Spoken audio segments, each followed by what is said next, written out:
আসসালামু আলাইকুম, কেমন আছেন আপনারা? আশা করি সবাই ভালো আছেন। আমি ফ্রিজ থেকে আর ডিমের তাওয়া থেকে ডিম নিয়ে আসছি। আপনাদের বীজ ডিম কিভাবে দেখতে হয় সেটা দেখাবো। আলহামদুলিল্লাহ আমার এইখানে সবগুলোই বীজ ডিম চিনে মুরগিকে বাতে বসাইলে তাইলে আর ভয় থাকে না যে কয়টা নষ্ট হবে আর কয়টা হবে। এই সবগুলো এখানে আমি ফ্রিজে ডিম রেখে দিয়েছিলাম মুরগিকে তা বসানোর জন্য সংরক্ষণ করছিলাম। এপাশ ওপাশ করে উল্টায়ে দেবো বলে এইভাবে করে রাখছি। এই দেখেন অনেকগুলো, মাশাআল্লাহ এগুলো হলো আমার ছাদের পালা মুরগির ডিম। আর এখন তো এর এর মা বাবা থেকে যেগুলো উঠছে বাচ্চা সেগুলো আগে 4 মাস মতো ছাদে পালছি। পালার পরে আমি নিচে মুক্ত অবস্থানে ছেড়ে দিয়েছি। ওরা মুক্তভাবেই ঘুরে ফেরে। আলহামদুলিল্লাহ আগের থেকে তুলনামূলক এখন মুরগিগুলো ভালো। দেশি মুরগি হিসাবে ডিমগুলো কিন্তু বড় বড়, ছোট ছোট সাইজ না, মাশাআল্লাহ ডিমের সাইজ। আর দেশি মুরগির ডিম তো এখন পাওয়াই যায় না, আর প্রচুর দাম দেশি মুরগির ডিমে। দেখবেন দেশি মুরগি, মোরগ যাই বলেন, এখানে টোটালে 30টা ডিম আছে।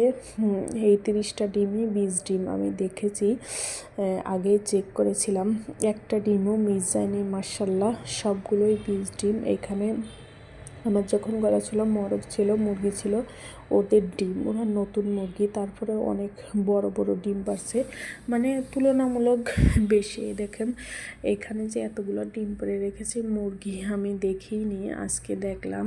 দেখে ভাবলাম যে বীজ ডিম কীভাবে দেখতে হয় এটা একটা ভিডিও করি। দেখেন কতগুলো ডিম, এইখান থেকে সবগুলো আমি একে একে করে নিয়ে যাচ্ছি। এই ডিমগুলো কিন্তু অনেক, প্রায় হাঁসের ডিমের মতো, বিশ্বাস করবেন কি না জানি না, তবে মাশাআল্লাহ অনেক বড় বড় ডিম।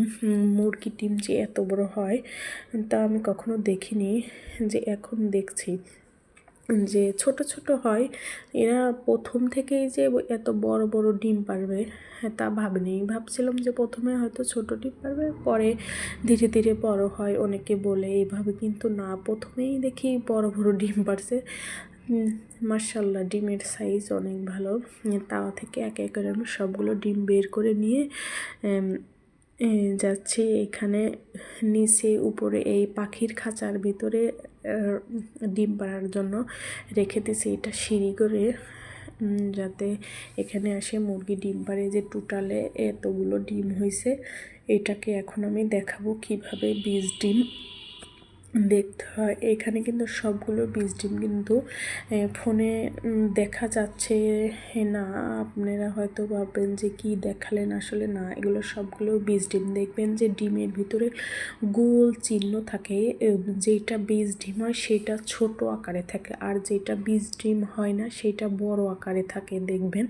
আর ওইটার বাচ্চা কখনো হয় না। আর ছোট যেগুলো সেগুলোর বীজ ডিম, ওইগুলোর বাচ্চা হয়। বাচ্চা যদি ভিতরে না মারা যায় তাহলে সবগুলো বাচ্চা ইনশাল্লাহ ফুটবে। আপনারা এইভাবে যদি মুরগি তা দিয়ে বসান তাইলে ইনশাল্লাহ একটা ডিমও নষ্ট হবে না। এইখানে আমার টোটালে আছে 50টি ডিম, না মনে হয় কিছুটা কম আছে, তবে আগে ওইখানে 30টার বেশি হবে ডিম। সবগুলো ওর ডিমেই আমি দেখছি যে মাশাআল্লাহ এই ডিম সবগুলো ডিমেই বীজ ডিম। এগুলো সবগুলোই মরগলা ডিম। এই মরগ আলা ডিম, এগুলোর ডিমের বাচ্চা এটাও মিস যাবে না। দেখেন মাশাআল্লাহ সুন্দর। এখানে ঠান্ডা লাগছে, দেখেন কত সুন্দর করে দেখা যাচ্ছে। ওই দেখেন দেখা যাচ্ছে, কিন্তু আসলে এইভাবে যদি মুরগি বসানো হয় তাহলে সঠিকভাবে মুরগি যে কয়টাই আপনি দেখে বসাবেন সবগুলোই বাচ্চা ফুটবে, সবগুলো সঠিকভাবে তাপ পাবে। আর এইভাবে যদি আপনারা দেখে না বসানো, অনেকগুলো একসাথে বসাবেন, কয়টা ফুটবে কয়টা ফুটবে না, যেগুলো ফুটবে না ওইগুলোরও তা লাগবে, আবার যেগুলো ফুটবে ওইগুলোরও তা লাগবে। সেই জন্য আগে ভাগে ডিম বেছে বীজ ডিম যেগুলো সেগুলো দেখে মুরগির বসায় দিলেই ভালো হয়। যাতে মুরগি সবগুলো সমানভাবে তা দিতে পারে, যাতে সবগুলো বাচ্চাই সমানভাবে ওঠে, যাতে একটা বাচ্চাও ওর ভিতরে মারা না যায়।